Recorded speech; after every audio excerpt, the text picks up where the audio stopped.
श्री राधे राधे। ज्येष्ठ माह के शुक्ल पक्ष की एकादशी को निर्जला एकादशी कहा जाता है।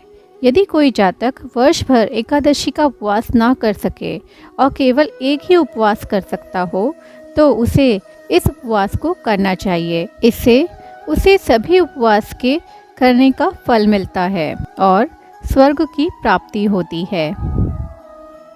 निर्जला एकादशी को मोक्ष प्रदान एकादशी भी कहा जाता है।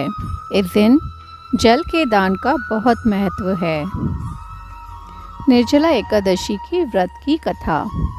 जब वेद व्यास ने पांडवों को धर्म, अर्थ, कर्म और मोक्ष देने वाली एकादशी व्रत का संकल्प कराया था, तब युधिष्ठिर ने पूछा कि ज्येष्ठ माह के शुक्ल पक्ष में जो एकादशी है उसके बारे में बताएं।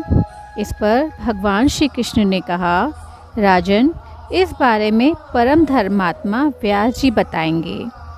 तब व्यास जी ने बताया, कृष्ण और शुक्ल पक्ष की एकादशी में भोजन नहीं किया जाता और उसके अगले दिन द्वादश तिथि को स्नान करके पवित्र होकर फूल से भगवान केशव की पूजा की जाती है। पहले ब्राह्मण को भोजन कराया जाता है, फिर खुद भोजन किया जाता है। इस पर भीमसेन बोले, पितामह, मैं आपके सामने सच कहता हूँ, मुझसे एक बार भोजन करने पे भी व्रत नहीं किया जा सकता, तो फिर उपवास करके मैं कैसे रह सकता हूँ। मैं पूरे साल में केवल एक ही उपवास कर सकता हूँ, इससे स्वर्ग की प्राप्ति हो। अगर ऐसा कोई व्रत है तो बताएं।